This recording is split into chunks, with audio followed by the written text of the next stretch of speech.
안녕하세요. 개념 급탑재의 노연서입니다. 자, 오늘도 필요한 개념들을 급하게 한번 탑재해 보도록 하겠습니다. 급히 먹은 밥이 체한다? 체할 수도 있겠죠. 하지만 선생님이 체하지 않도록요. 아주 꼭꼭꼭꼭꼭꼭 씹어가지고 넣어줄게요. 들어요? 할 수 없어요. 지금 여러분 시간이 없잖아요. 그렇죠? 시간이 없어. 안 돼! 시간이 없어. 그러니까 꼭꼭 씹어가지고 여러분 넣어줄 테니까요. 급하게 드셔도 돼요. 아시겠죠? 이거 하면 진짜 선생님이 OT에서도 말했듯이 여러분 20강 듣고 나면 최소 20점 오르는 겁니다. 아시겠죠? 언어 영역 점수 올리는 거 어렵지 않아요. 알겠죠? 오늘 우리 시작할 때 나오는 음악 들었잖아요. 이거 알겠죠? 어렵지 않아요. 우리 피디님 아주 센스쟁이에요. 그죠? 자, 그러면은요. 이번 시간에는 뭐에 대해서 배우느냐. 자, 우리 지난 시간에 했던 시를 공부하는데 꼭 필요한 궁극의 키워드 탑4 다시 한번 보도록 하겠습니다. 자, 4가지 뭘 알아야 된다. 화자, 대상, 표현, 보기. 그래요. 대상. 크게 써있죠? 오늘 배우는 게 이거라는 거예요. 또 해볼까요? 그쵸? 자, 이번 시간 배울 거. I say 대, you say 상.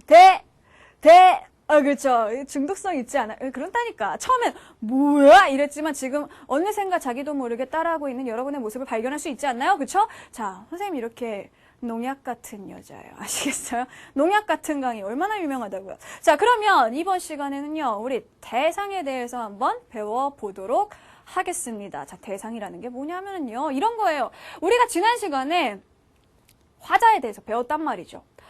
그래. 시를 이렇게 읽는 거구나. 화자만 알면 그래. 시를 다 해석할 수 있구나. 화자의 상황, 정서, 태도 이렇게 파악하면 되는구나. 그럼 아주 그냥 의기양양해가지고 그렇죠. 아주 사기가 하늘을 찌를 듯하게 한번 풀어본 거죠. 이제 기출 문제를. 근데 이게 웬일? 자, 정말 내가 그렇게 아주 그냥 포부를 가지고 당당하게 시를 딱 풀려고 봤는데 모든 시가 화자로 풀리는 건 아니더라는 겁니다. 그죠? 이런 경험 해보셨을 거예요. 자, 아무리 찾아도 화자가 누군지도 모르겠고 화자가 지금 어디에 있는지도 모르겠고 무슨 상황인지도 모르겠고 거기에다가 화자가 뭘 느끼고 있는지 정서 태도는 더 몰라요. 자, 그럼 어떻게? 아니, 지금 이제 1강 들었는데, 이제 좀 시작을 해보려고 그랬는데 벌써부터 이런 난관에 부딪히나? 걱정하지 마십시오. 이제 대상을 알면요, 여러분 다 아는 거예요. 그렇다고 안 들으면 안 돼요. 뒤에도 중요한 게 있어요. 자, 선생님이 말을 할게요. 자, 연서쌤이 말하길 시는 2종류로 나뉜다. 자, 이 2종류란 뭘 얘기하느냐? 자, 시는요, 2가지. 화자가 중요한 시와 대상이 중요한 시로 나뉠 수 있습니다. 자, 그러면은요, 이 화자가 중요한 시와 대상이 중요한 시라는 것은 무슨 의미냐? 선생님이 지난 시간에 여러분에게 가르쳐 줬던 건 바로 뭐냐? 화자가 중요한 시였어요. 그래서 화자가 중요하게 겉으로 드러나거나 아니면 이 사람이 뭘 하고 있고 이 사람의 정서나 이 사람의 태도가 중심이 되는 그런 시들을 얘기를 한 거였죠. 그런데 그런 게 없다. 자, 그러면 여러분 뭘 해야 되느냐? 화자를 찾을 수가 없다. 자, 개념 나갑니다. 자, 화자가 없어요.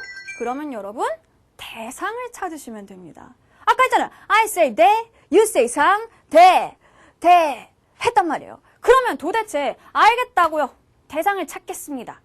근데 대상이 뭐지? 이런 생각이 드시죠. 자, 도대체 대상이 뭘 얘기하는 걸까요?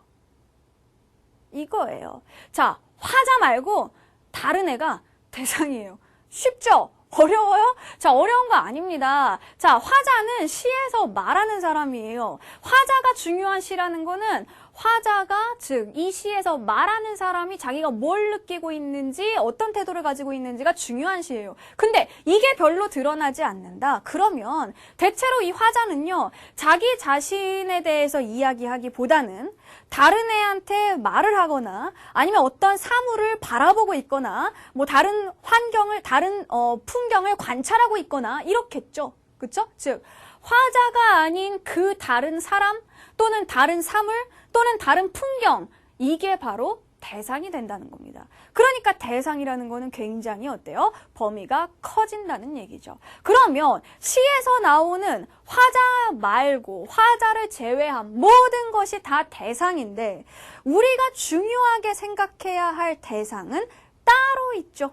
자, 그게 바로 뭐냐? 중심이 되는 대상, 또 중심 소재라고 하는 것들이에요. 자, 그러면 이 중심이 되는 대상, 중심 소재는 어떻게 찾을까요? 자, 다음 개념입니다. 제목을 보면 쉽게 알 수 있어요. 자, 대상을 찾는 거 어렵지 않아요. 알겠죠? 자, 어렵지 않습니다. 제목을 보면 여러분 제목이라는 게 뭐죠? 그 시를 한마디로 표현한 게 제목입니다. 결국 이 시에서 가장 중요한 게 제목에 딱 박히게 되겠죠? 가장 중요한 거니까 그게 바로 중심 소재가 될 가능성이 크고요. 그것이 내가 보아야 할 중요한 대상이라는 얘기입니다. 아시겠죠? 자, 그래서 한번 연습을 해보도록 하겠습니다. 자, 제목 중에 그나무라는 제목이 있어요. 그러면 이 시의 중심 대상은 뭡니까? 그나무예요? 자, 그러면 우리는 앞으로 뭘 하면 되냐? 이 나무에 대해서 뭐 어떻게 표현을 하고 있는지 보면 되는 거예요. 알겠어요? 자, 제목을 보니까 새예요? 그러면 중심이 된 소재는 새예요. 자, 제목을 보니까 선제리 아낙네들. 자, 그러면은 이 선제리 아낙네들의 중심 소재는 선제리 아낙네들이에요. 이 아낙네들이라고요. 알겠죠? 자, 그래서요. 제목에는 주로 중심 소재가 나와 있는 경우가 많고요. 이게 우리가 주의 깊게 봐야 할 대상이라는 그런 얘기입니다. 알겠죠? 자, 그러면은요. 우리가 이렇게 화자가 중요한 시는 그래요. 지난 시간에 배웠듯이 상정태를 파악하면 돼요. 이번 시간 대상이 중요한 시를 배울 건데 대상이 중요한 시에서는 그럼 뭘 파악하죠? 여기에서는 대상이 중요하니까 화자의 상황이라든가 정서라든가 태도라든가 이런 것들은 잘 드러나지 않을 텐데 자, 우리는 뭘 중심으로 보아야 할까요? 자, 보십시오. 시인들이 시를 쓸 때는요, 분명 자기가 하고 싶은 말이 있었을 거예요. 그쵸? 내가 하고 싶은 말이 있는데 그 얘기를 굳이 왜 나무 얘기를 하면서 하냐는 거죠. 왜 굳이 새 얘기를 하면서 그 얘기를 하냐는 거죠. 왜 굳이 선제리 아낙네들 얘기를 하면서 그 얘기를 하냐는 거죠. 분명 화자가 말하고자 하는 거, 화자의 어떤 태도라든가 아니면은 화자의 사상이라든가 아니면 화자의 감정이라든가 이런 것들이 얘네들과 관련이 있기 때문일 거예요. 자, 보세요. 우리 지난 시간 선생님 그런 얘기를 했어요. 자, 화자는요. 자, 시의 화자는 시인이요. 자기가 전달하고자 하는 거를 좀 더 잘 전달하기 위해서 내세운 가공의 인물이다. 즉, 가짜다. 실제 시인 자신은 아니지만 자기보다 더 잘 표현해 줄 수 있는 사람을 화자로 내세운다고 했잖아요. 대상이 중요한 시는 그럼 뭐겠어요? 내가 지금 말하고자 하는 거를 나는 이렇다. 나는 이렇다. 화자보다도 더 잘 표현해 줄 수 있는 이런 소재들을 가져와서 표현을 한다는 거죠. 그러면 왜 하필 그 나무로 얘기를 했을까? 왜 하필 그걸 얘기하는데 새가 있어야 했을까? 왜 하필 그걸 얘기하는데 선제리 아낙네들이 있었을까? 왜 하필 이런 대상들일까? 이 대상들이 지니고 있는 어떤 중요한 성격, 중요한 속성이 있기 때문일 거라는 거죠. 자, 그렇다면 대상의 속성을 파악하는 거, 이게 대상이 중요한 시에서 가장 우리가 열심히 해야 할 활동입니다. 자, 그러면 대상의 속성은 어떻게 파악할까요? 자, 오늘 또 하나의 개념이 나가겠습니다. 자, 대상의 속성은요, 결국 시어의 의미를 묻는 문제에서 파악을 하는 겁니다. 자, 여러분, 시어의 의미를 묻는 문제 정말 자주 나오잖아요. 그지 않아요? 자, 여러분이 혹시 이제 예비 고3이라면 2학년 때 마지막으로 11월 모의고사를 봤을 겁니다. 그죠? 처참했죠? 아니라고요? 그럴 텐데. 자, 물론 그렇게 어려운 문제들은 아니었지만 우리를 조금씩 짜증나게 하는 문제들이 있었어요. 그리고 전체적으로 봤을 때 정답률이 가장 낮았던 지문이 아마도 시 지문이었을 겁니다. 그 중에서도 정답률이 낮았던 문제가 뭐냐고 묻는다면 일단 뭐니 해도 공통점 찾는 문제, 이거 항상 낮으니까. 또 하나가 뭐냐면요, 시어의 의미를 묻는 문제가 그때 정답률이 되게 낮았었어요. 기억나요, 여러분? 뭐 이리떼들 뭐 이런 거 기억나죠? 그쵸? 틀린 것 같죠? 그죠? 틀려요, 그런 거. 자, 시어의 의미를 묻는 문제를 여러분이 왜 틀렸느냐? 역시 또 상상했으니까. 내가 알고 있는 거를 집어넣어서 생각했으니까. 근데 여러분 시어의 의미를 왜 물어봤는지를 생각해 보세요. 자, 시어가 결국 뭐예요? 대상인 거고요. 그죠? 시어의 의미를 물어봤다는 건 대상의 속성을 물어봤다는 겁니다. 그걸 통해서 이 시에 대해서 이해하게 하는 문제였다는 얘기예요. 자, 그러면은요. 자, 선생님이 시어의 의미를 파악하는 문제 어떻게 푸는지 알려줄게요. 자, 시어의 의미를 파악한다. 내가 이 시에서 이 시어가 무슨 뜻인지를 알아낸다. 이럴 때 여러분 아주 안 좋은 버릇을 가지고 있는 친구들이 있습니다. 뭐냐? 내가 무조건적으로 암기했던, 외웠던 의미를 들이대는 거죠. 자, 예를 들어 눈. 시에서 눈이 나왔다. 이거 뭐니? 그렇게 물어보면 여러분 뭐라고 할 거예요? 시련이요. 고난이요. 그러지 않겠어요? 그쵸? 여기 바람이 나오네. 바람의 의미 뭐지? 이러면 여러분 뭐라 그럴 거예요? 바람? 그것도 고난과 역경이죠. 뭐, 밤인데? 이거 밤은 뭐지? 선생님, 그거 암울한 시대 상황 아닌가요? 다 그러고 있었죠, 지금? 아니긴 다 알고 있는데 선생님 다 알아요. 자, 여러분 아마 다 그렇게 아주 습관적으로 그쵸? 툭 치면 툭 나오듯이 그런 얘기들을 했을 겁니다. 그런데 이런 방법들이 여러분에게 도움이 되느냐? 절대 도움이 안 돼요. 심지어 이런 시어의 상징적 의미들을 노트에 쫙 적어놓고 달달달달 외우는 친구들도 있을 겁니다. 근데 이게 여러분에게 도움이 될까요? 아닙니다. 도움은커녕 독이 될 수 있다는 거죠. 자, 왜 그런지 선생님이 예를 들어줄게요. 자, 거기 15쪽에 보시면은요, 밑에 가나시가 있죠. 자, 이 가나시를 한번 보도록 합시다. 자, 여기에 눈이 나옵니다. 이 눈이 정말 여러분이 생각하는 것처럼 시련, 고난 그런 의미로 쓰였는지 한번 봐요. 이제 바라보노라 지난 것이 다 덮여있는 눈길을. 자, 눈이 나왔는데 이 눈이 지금 어떤 의미예요? 어떤 성질을 가지고 있어요? 지난 것이 다 덮여있는 눈길, 즉 눈은요 지나간 모든 것들을 덮은 겁니다. 그죠? 아직까지 잘 모르겠다. 그럼 눈을 한번 더 찾아볼까요? 자, 내려오니까 나의 마음속에 처음으로 눈 내리는 풍경, 내 마음속에서 처음으로 눈이 내리는 풍경을 내가 지금 느끼고 있다는 거죠. 그걸 지금 내가 보고 있다는 거죠. 그러다가 밑으로 쭉 내려오니까 자, 세상은 지금 묵념의 가장자리, 지나온 어느 나라에도 없었던 설레이는 평화로서 덮이노라 했어요. 자, 보세요. 아까 맨 위에 뭐가 나와 있었냐면 자, 지난 것이 모두 덮여있는 눈길이라 그랬죠. 그쵸? 자, 뭘로 덮었어요? 눈으로 덮었어요. 그런데 맨 밑으로 와보니까 무슨 얘기가 나와 있냐면 자, 평화로서 덮이노라 이렇게 얘기를 했단 말이에요. 자, 그러면 여기 봅시다. 덮여있는 눈길이라고 했을 때 모든 것들을 덮은 거는 뭐다? 눈이다. 그런데 여기 보니까는 이 덮다라는 말이 한 번 더 나오죠. 그런데 이때 덮을 때는 뭐가 덮었다고 돼 있죠? 평화가 덮었다고 돼 있죠. 그러면 이 평화는 결국 뭐냐? 자, 눈이 덮었다? 여기서는 평화가 덮었다? 그러면 덮었다가 일치하니까 이때 눈은 평화의 의미를 지니게 되는 거예요. 자, 어때요? 여러분의 배경 지식에 쓸모 있었나요?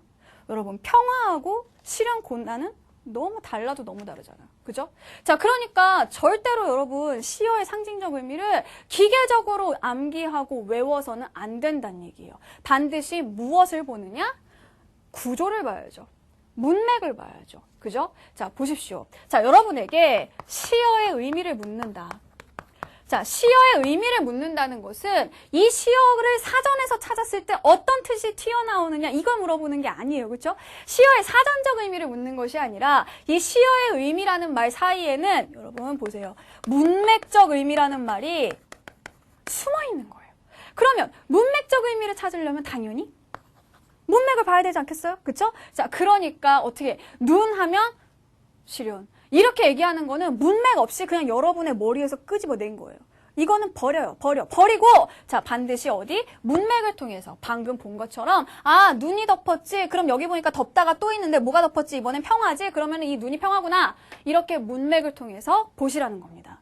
자, 그 다음에 나를 한번 볼까요? 자, 나시를 보니까 이런 게 나와 있어요. 어와 저 백구야. 자, 여러분 백구 뭡니까? 물화일체요. 그래요. 그럴 수 있어요. 거의 대부분 그러니까. 하지만 역시 우리가 이것도 기계적으로 외웠다가는 큰 코 다칠 수 있다는 거죠.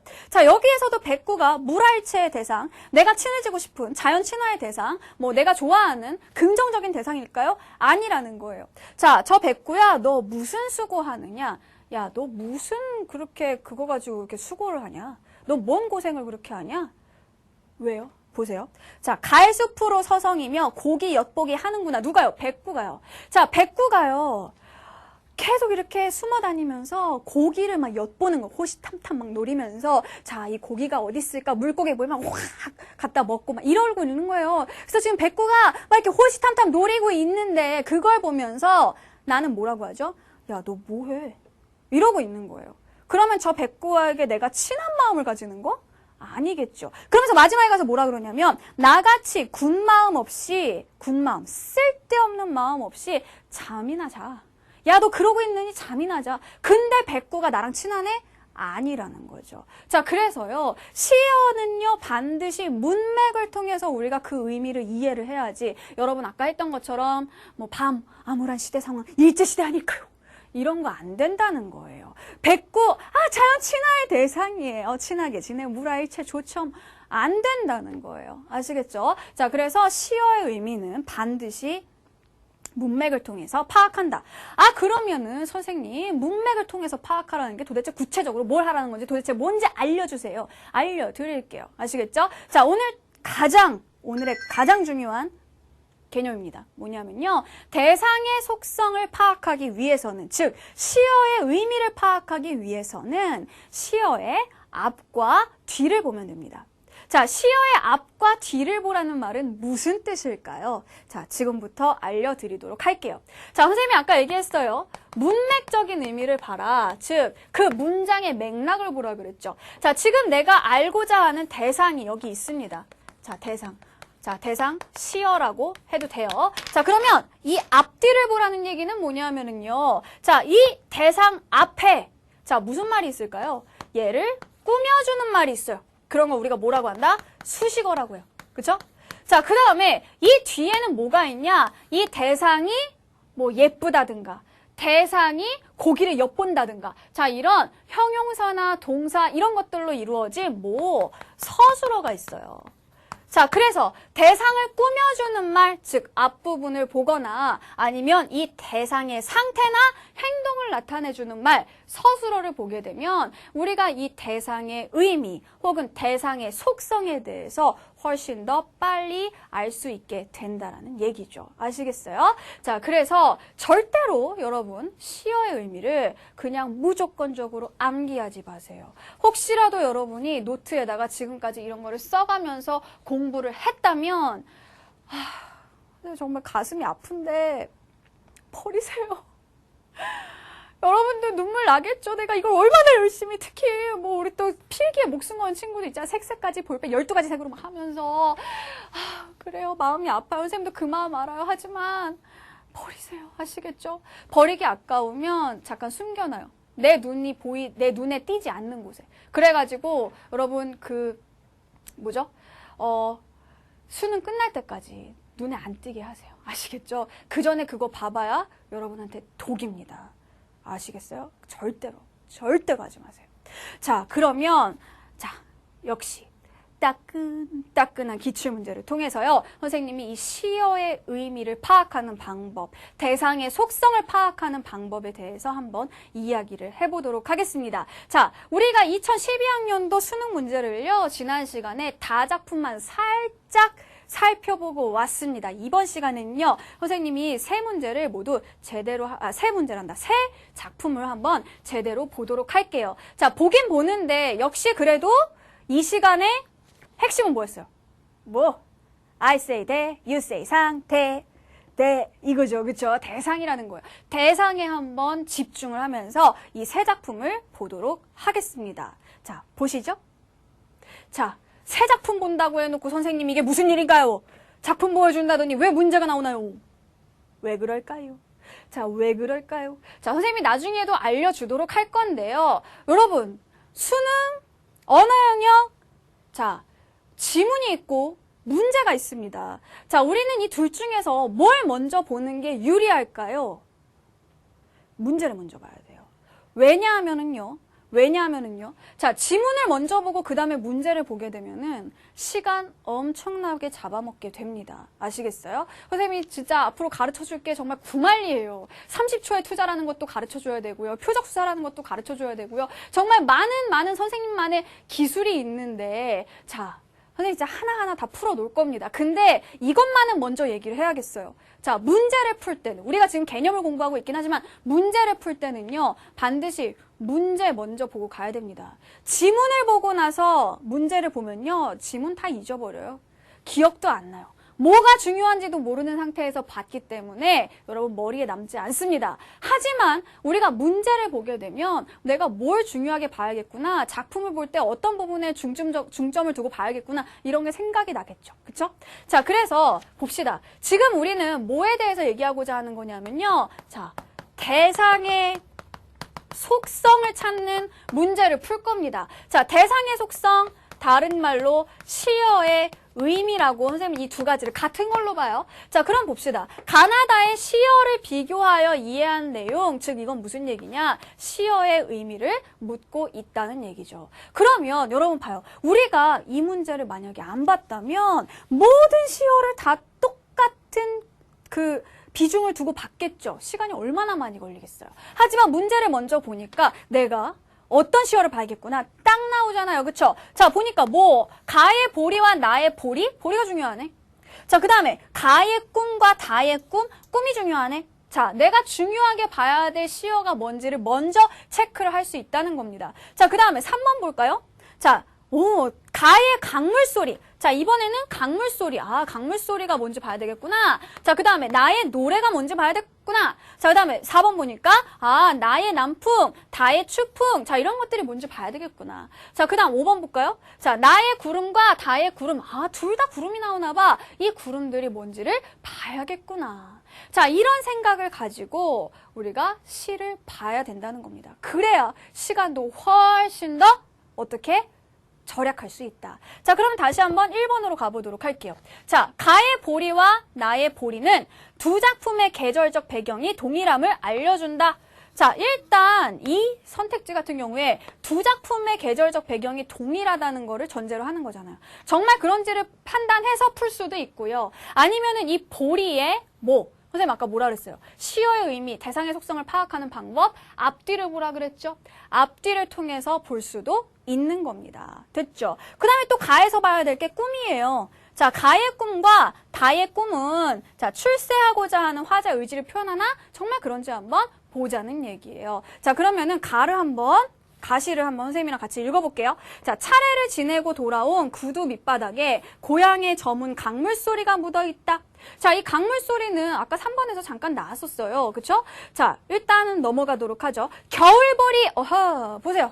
볼이 있었잖아요. 자, 그런데 계절적 배경에 대해서 물어보고 있죠? 가의 보리는 어떤 계절? 겨울보리. 와, 선생님 말한 거 바로 나왔죠. 그쵸?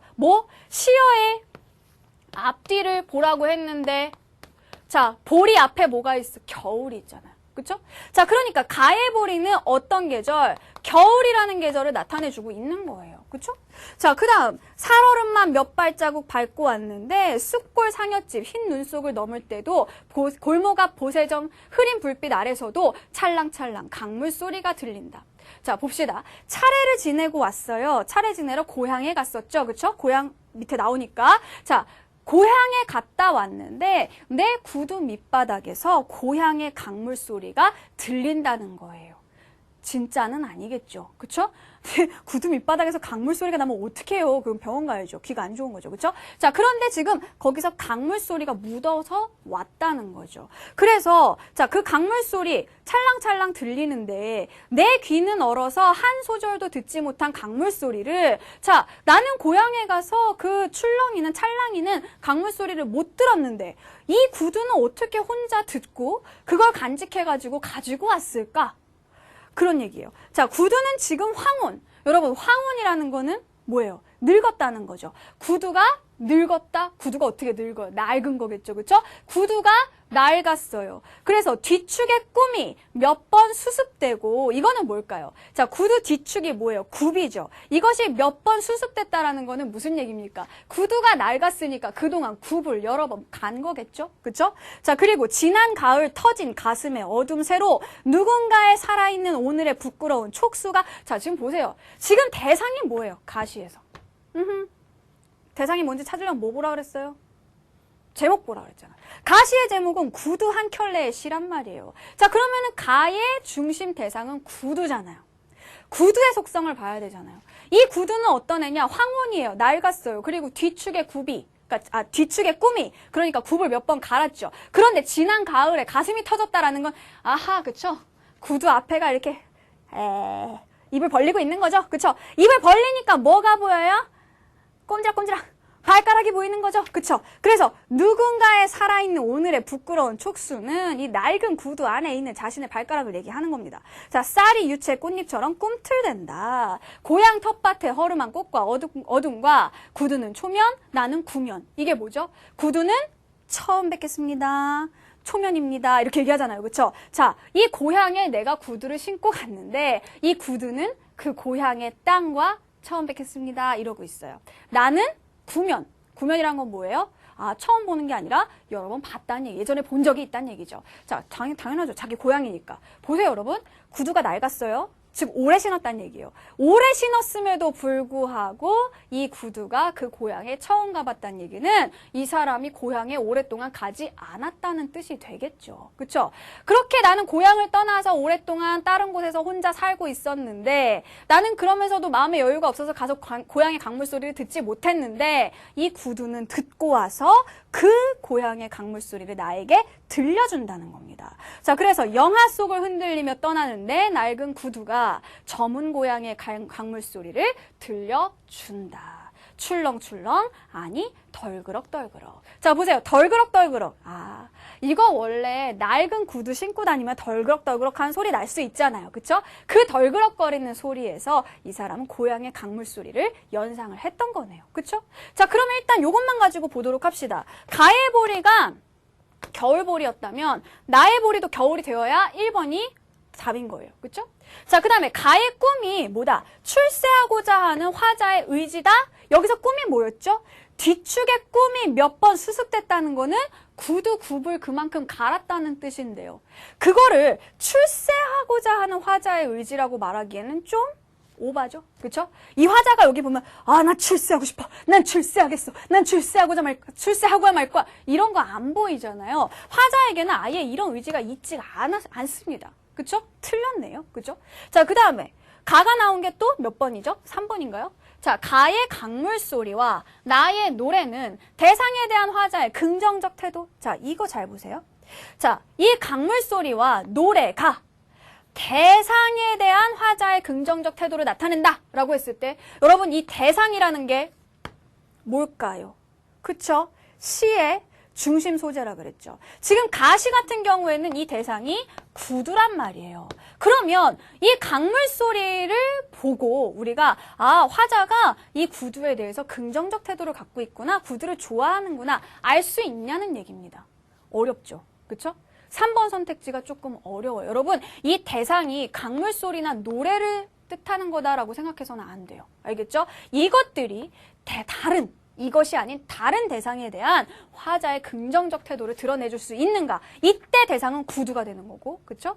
강물 소리를 통해서 우리가 그걸 알 수 있는가 하는 거죠. 자, 그러면 강물 소리랑 구두랑 같이 있는 부분들을 찾아보게 되면요, 구두가 강물 소리를 묻혀왔고요, 그쵸? 내가 못 들은 강물 소리를 구두 혼자 듣고 왔고요. 마지막에 보면 이 구두가 나에게 강물 소리를 들려줘요, 그쵸? 들려줘요, 나한테. 아, 왜 들려주고 난리야? 이게 아니라 나에게 이걸 들려준다. 고맙다 구두야. 이런 거 아니에요? 그죠? 자, 그러니까 그 강물 소리를 나에게 들려주고 있는, 나에게 듣게 해주는 이 구두. 나는 그 구두가 좋다는 겁니다. 자, 그래서 화자의 긍정적 태도, 강물 소리를 통해서 이끌어낼 수가 있다는 거죠. 그쵸?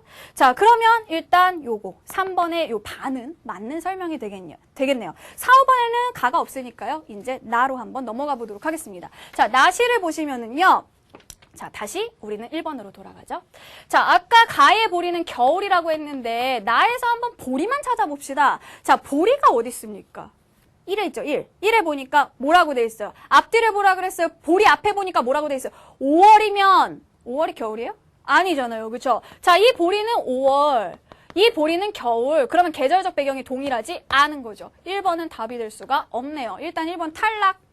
그러고 나서 다시 시를 볼게요. 자, 시 제목을 봅니다. 뭐예요? 산 너머 남촌에는. 자, 그러면 대상이 뭐예요? 남촌이죠. 그쵸? 산 너머 남촌에 대한 이야기를 지금 하고 있는 겁니다. 자, 그러면 남촌, 남쪽 마을이란 얘기죠. 이거 노래잖아요. 그쵸? 산 너머 남촌에는 누가 살기에. 이거 노래 몰라요? 그런 것도 몰라. 자, 이 노래예요, 지금. 자, 보세요. 산 너머 남촌에는 누가 살길래 해마다 봄바람이 남으로 오네. 자, 남으로 온다는 건 남쪽으로 온다라기보다는 남쪽에서 온다는 그런 뜻이겠죠. 자, 사람이요, 살다 보니까요, 계속 이렇게 몇 년을 이렇게 지내다 보니까 봄바람이 항상 어디서? 남쪽에서 불어오는 거예요. 근데 봄바람 불면 되게 좋잖아요. 그쵸? 뭔가 살랑살랑하고, 그쵸? 뭐, 설레고, 들뜨고, 너무 좋아. 막 이런단 말이에요. 근데 그런 설레는, 그런 따뜻한, 그런 훈훈한 봄바람이 항상 남쪽에서 오니까 궁금한 거예요. 도대체 저게 누가 살기에, 저기 도대체 누가 사는 거야? 어쩜 그렇게 항상 이런 훈훈한 봄바람을 보내주지? 이렇게 지금 얘기를 하는 거죠. 그러니까 꽃 피는 4월이면 진달래 향기가 이렇게 흘러오고, 그 다음에 밀 익는 5월이면 보리 내음새가 이렇게 날아오고, 그쵸? 자, 그래서 어느 것 한 가진들 싫어 안 오리. 자, 이건 무슨 얘기예요? 어느 것 한 가진들 저 봄바람이 안 싫어오겠느냐? 다 싫어온다. 그래서 남촌에서 남풍이 불 때 나는 나 화자잖아요. 그쵸? 어떻대요? 좋텐다. 그쵸? 나는 좋테나. 이렇게 돼 있습니다. 자, 그 얘기는 뭐냐 하면은요. 지금 이 화자는요. 남촌을 좋아할까요? 안 좋아할까요? 당연히 좋겠죠. 좋다고 얘기했잖아요. 좋다고 하면 좋은 거예요. 자, 남촌에서 남풍이 불어오면 나는 좋아. 남촌에 대한 태도는 바로 이 남촌을 긍정적으로 생각하고 있다는 거예요. 아시겠죠? 자, 그럼 그 다음에 자 3번을 한번 잠깐 다시 보죠. 자 3번을 보시면은요. 아직 노래는 안 나왔네. 그죠? 자 4번을 먼저 봐야겠네요. 4번을 보면요. 나의 남풍과 다의 축풍은 화자가 동경하는 세계. 자 이 시 같은 경우에는 이 사람이 남촌을 되게 궁금해하고 그쵸? 거길 좋아한단 말이에요. 그러면은 이 동경하는 세계를 남촌이라고 볼 수 있겠죠. 그러면 이 남풍은 그 세계와 즉 남촌과 화자를 매개한다. 매개라는 말의 뜻이 뭘까요? 매개는 연결해준다라는 뜻이에요. 자, 여러분 보세요. 중매, 부동산 중개, 그쵸? 그 매개예요.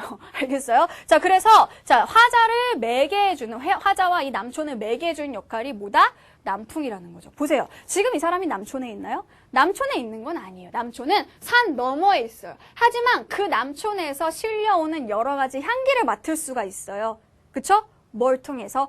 바람을 통해서. 남풍을 통해서. 그러니까 이 남풍은 거기 있는 보리 냄새, 진달래 향기 이런 것들을 나에게 실어 보내주는, 즉 남촌과 나를 연결시켜주는 그런 존재이다 된 거죠. 그죠?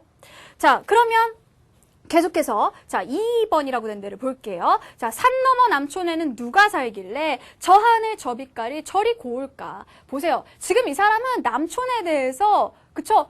굉장히 좋은 생각을 가지고 있어요. 아까도 그냥 좋다고 했고요. 여기도 보니까 왜 우리가 누가 좋으면은요, 모든 게 다 좋아 보이잖아요. 그러니까 난 저 남촌이 참 좋아. 남쪽 하늘을 보니까 와, 하늘도 저렇게 어떻게 고울 수가 있지? 모든 게 다 좋아 보이는 거예요. 자, 그래서 저리 고울까라는 말에서도 역시 남촌에 대한 화자의 긍정적 태도를 확인할 수가 있습니다. 자, 그러면 여기 살짝만 잠깐 볼까요? 자, 보시면은 여기 보세요. 자, 이 3번이 약간 이거 내가 다른 걸 지원하고 여러분 헷갈릴 뻔했네.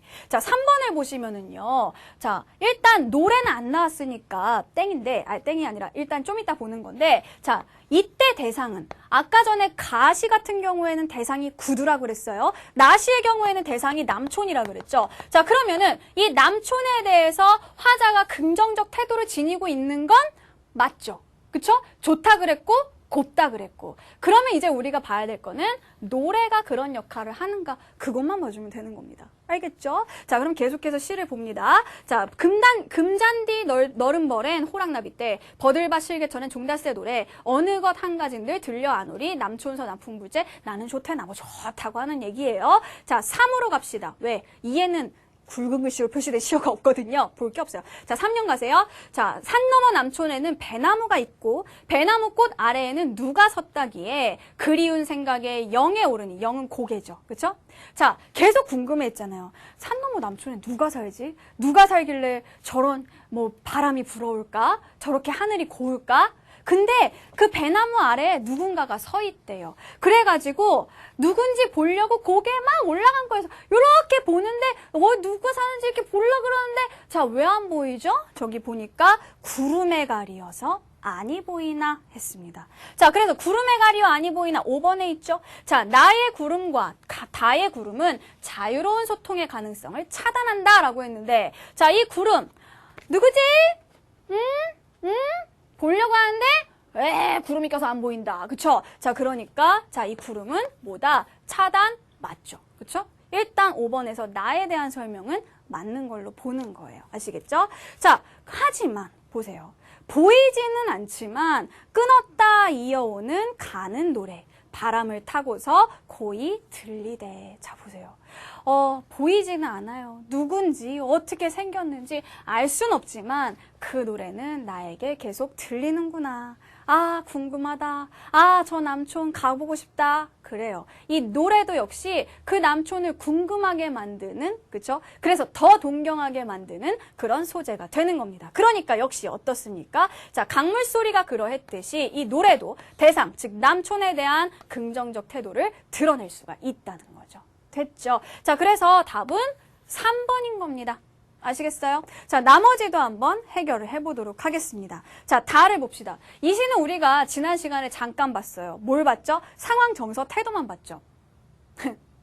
벌써 전생의 기억인 건 아니죠, 여러분? 바로 지난 시간에 배운 거예요. 자, 상황, 정서, 태도를 봤는데 상황 뭐였어요? 어머니를 뵐 수가 없어요. 그쵸? 이거였죠? 어머니를 뵐 수가 없고 그리고 그래서 정서는 슬퍼요. 그죠? 그래서 태도는 뭐예요? 어머니를 만나고 싶구나 소망이 여기에 나타나 있었단 말이에요. 자, 그러면은 역시 이 다시를 가지고 한번 우리가 문제를 풀어보도록 할게요. 자, 다에서 우리가 봐야 되는 시어가 뭐뭐가 있었냐 하면은 꿈하고 추풍하고 구름이 있었죠. 하나씩 한번 보도록 하겠습니다. 자, 앉은 곳에 해가지고 누운 자리 밤을 새워 잠든 밖에 한숨이요. 한숨 끝에 눈물이 새. 자, 여기를 보시면은요. 자, 계속 이 사람이 앉은 곳에서 해가 진다. 이건 무슨 얘기야? 하루 종일 이렇게 가만히 앉아 있다 보면 해가 져요. 시간이 간다는 얘기죠. 그쵸? 그 다음에 잠이 들면은요.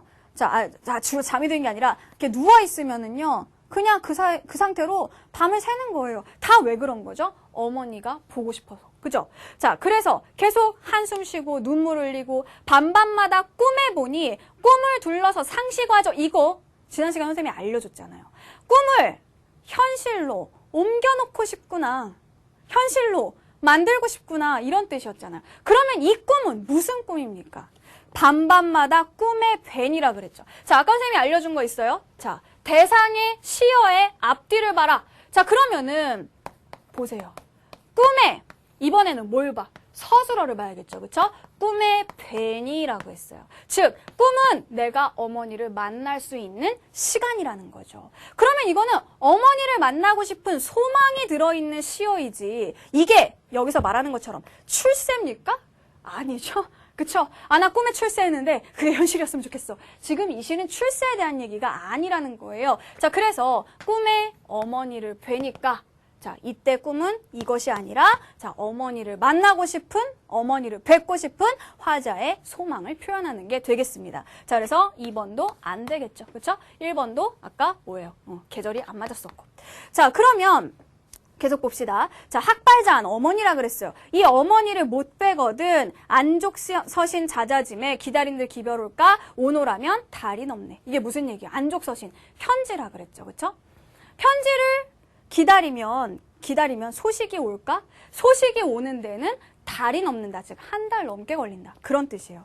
자, 못 본 죄는 기다리나 보게 되면 시원할까. 놓친 소식 나 모를째 내 소식 놓치니 알까. 어머니 소식을 내가 모르는데 내 소식도 어머니가 혹시 아실까? 산과 강물 막힌 길에 일반고사 뉘 해올고. 자, 여기서 잠깐 보시면은 산과 강물 막힌 길에라고 돼 있죠. 이것도 역시 보세요. 대상 뒤에 있는 이때는 산과 강물이 되겠죠.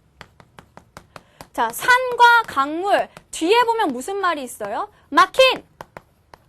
자, 이런 서술어가 있잖아요. 즉 이건 뭐냐? 산과 강물은 여기서 무슨 역할을 할까요? 그럼 막았으니까 어머니와 나를 차단하는 역할을 할 겁니다. 그쵸? 자, 차단하는 역할. 자, 그런데 묻노라 밝은 달아 두 곳에 비추는가. 따르고저 뜨는 구름 남천으로 닿는구나. 이거는 뭐예요? 어머니와 나 사이에 산이 있고 강물이 있어요. 그러면은 어떻게 하고 싶을까요? 자, 여러분도 왜 그런 거 있잖아요. 여러분이 되게 좋아하는 헐리우드 스타가 있다고 해봅시다. 뭐 누구라고 할까요? 요즘에는 누가 괜찮나? 딱히 생각나는 사람이 없네요. 선생님 때는 올란도 블룸 이런 사람이 최고였거든요. 레골라스. 자, 이 올란도 블룸이 뭐 있다. 그러면은 그런 생각을 해요. 사실 그냥 선생님 솔직하게 말해요. 선생님은요 헐리우드 스타 중에 짐 캐리를 가장 좋아했어요. 그래요. 이러니까 선생님이 웃게 되네요. 그쵸? 자, 짐 캐리 제일 좋아했어요. 선생님 이상형이었어요. 심지어 짐 캐리가 이혼했다는 소리를 듣고 전 미국을 가려고 그랬어요. 결혼하려고. 근데 보세요. 짐 캐리와 나 사이, 헐리우드과 나 사이엔 태평양이 있는 거예요. 여기를 선생님이 갈 수가 없잖아요. 비행기 너무 비싸고. 그래서 하늘에 날아다니는 새를 보면서 그런 생각을 했죠. 내가 저 새였으면 좋겠다. 훨훨 날아서 우리 캐리 씨한테 갈 텐데, 우리 짐에게 갈 텐데. 이런 생각을 했어요, 선생님이. 좀 유치하지만. 자, 여기 나오는 것도 마찬가지예요. 무슨 얘기냐?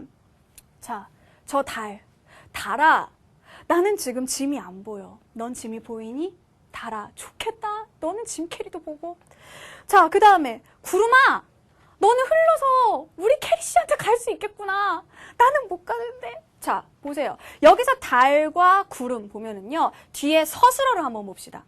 산과 강물에 막힌이라는 서술어가 있었다면 달과 구름에는 뭐야? 달아. 두 곳에 비추니? 너 나 있는 곳과 어머니 계신 곳 두 곳 다 갈 수 있니? 자, 그 다음에 구름아. 너는 남천으로 남쪽 하늘로 가고 있구나. 너는 갈 수 있구나. 자, 그래서 이 두 달과 구름이라는 두 소재는 뭡니까? 나는 갈 수 없지만 나 대신 그곳에 갈 수 있는 존재가 되겠죠. 자, 그러면은 아까 구름이 있었을 거예요. 자, 5번이죠. 자, 보세요. 다의 구름은 자유로운 소통의 가능성을 차단합니까? 아니죠. 차단하는 거랑은 관계가 없습니다. 나는 못 가지만 나 대신 갈 수 있는 존재가 바로 구름이라는 거예요. 자, 그래서 5번 역시 답이 될 수가 없겠죠. 그쵸? 나의 구름은 되는데 다의 구름은 안 되는 거예요. 자, 그래서 흐르는 내가 되어 집 앞에 두르고죠. 나는 듯 새나 되어 창가에 가 논일고죠. 내 마음 헤아리려 하니 놓친 정사 일러 무삼하리. 이 무삼은요. 무삼. 자, 삼체 아니고요. 자, 무엇하리라는 뜻입니다. 자, 여의 잃은 용이요. 키 없는 배 아닌가. 자, 이게 무슨 말입니까?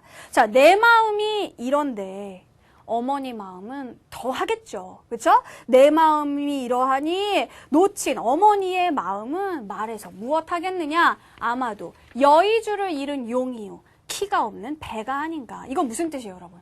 여의주를 잃어버린 용. 중요한 게 빠진 거죠. 그렇죠? 여의주가 없으면 용이 아니죠. 그죠? 자, 그리고 키가 없다. 키는 배에서 방향을 잡는 건데 이게 없으면 자동차 없는 큰일 날 뻔했네. 핸들 없는 자동차나 마찬가지인 거예요. 그러니까 중요한 것을 잃어버린 그 심정일 거다. 어머니가. 그래서 추풍의 낙엽같이 자, 추풍에 대해서도 물어본 부분이 있었잖아요. 어디였죠? 4번이었죠.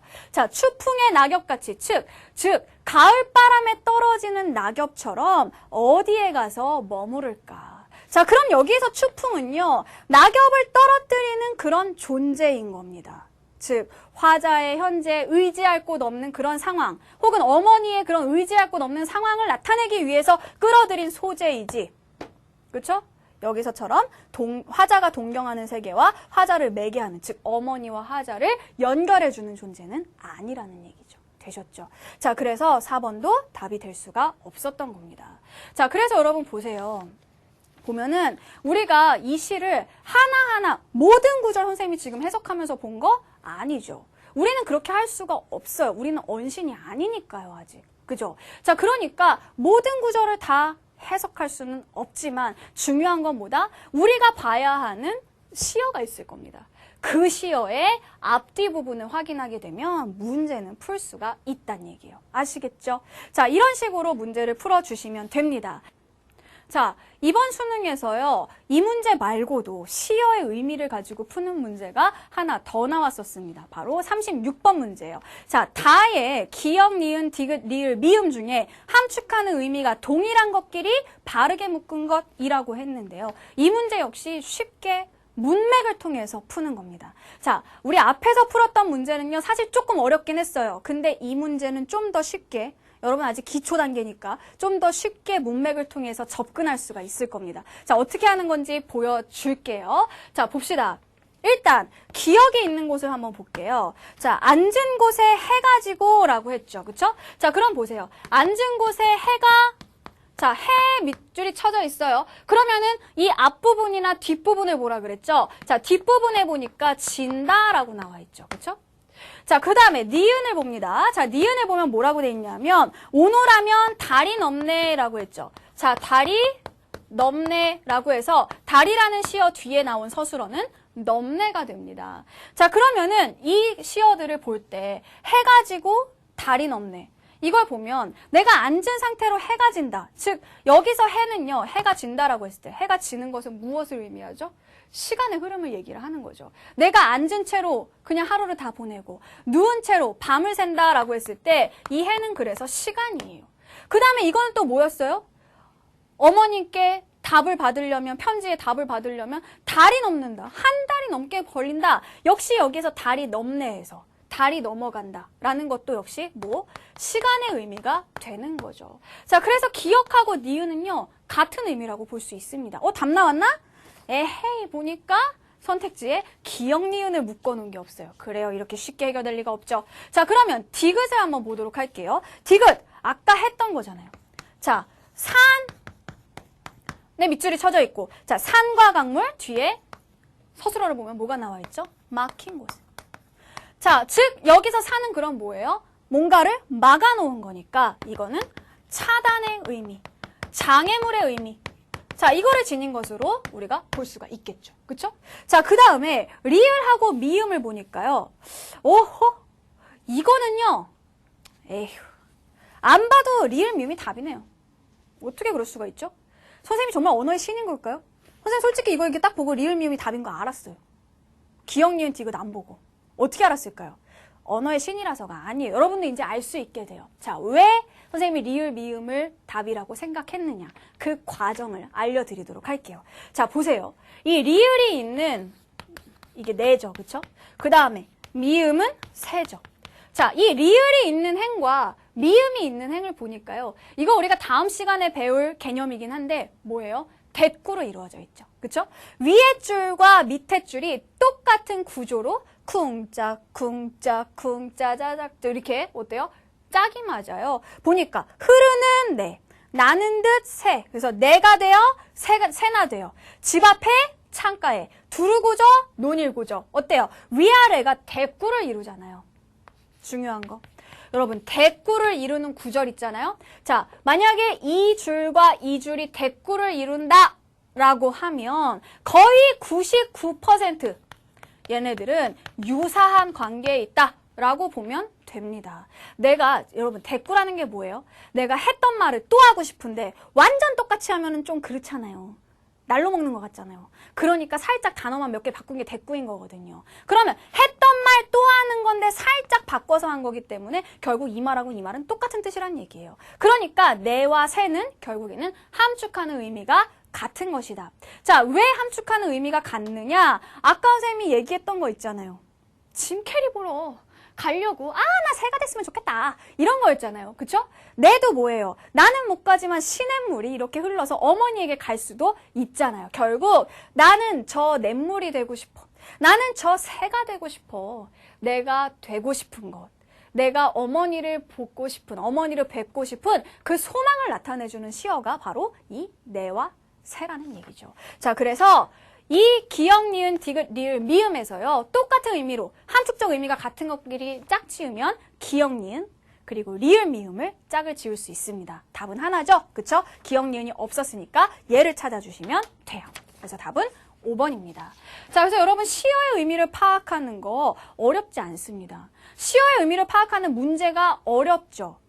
지금까지 어렵게 풀었죠. 하지만 의미 자체를 파악하는 거 원리만 알면 그렇게 어려운 일이 아니었다는 얘기예요. 아시겠죠? 그래서 앞부분의 수식어, 뒤에 있는 서술어를 보고 여러분 반드시 시어의 문맥적 의미를 파악을 하셔야겠습니다.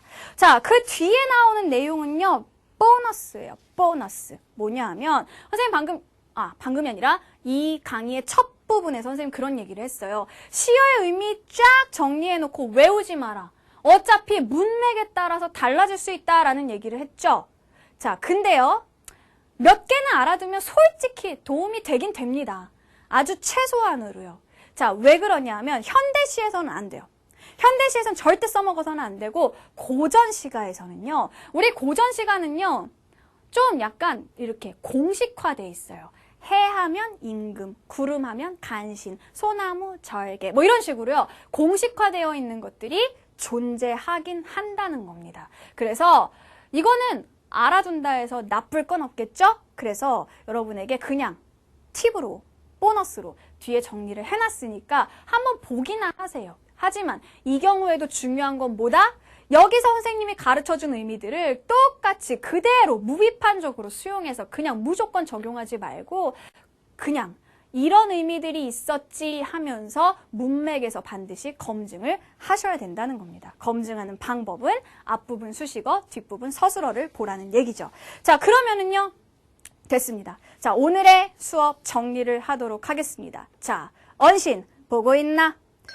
자, 오늘 배웠던 거 제일 중요한 거 대상이었습니다. 대상 쉽게 찾는 방법 제목을 보면 된다라고 얘기를 했죠. 자, 제목을 보고 중심이 되는 대상을 찾았다면 다음으로는 그 대상의 속성을 찾아야 하는데 이 대상의 속성은 시어의 의미로 파악을 하는 것이다. 시어의 의미는 어떻게 파악한다? 내가 알고 있는 걸 그대로 적용하는 것이 아니라 문맥 속에서 앞부분, 뒷부분을 통해서 파악하는 것이다. 반드시 기억을 해주시기 바랍니다. 자, 그래서 이번 시간 조금은 힘들긴 하지만 우리가 대상에 대해서 배웠습니다. 우리 다음 시간에는요. 진짜 많은 걸 배울 거거든요. 표현기법 긴장 단단히 하고 오십시오. 감사합니다.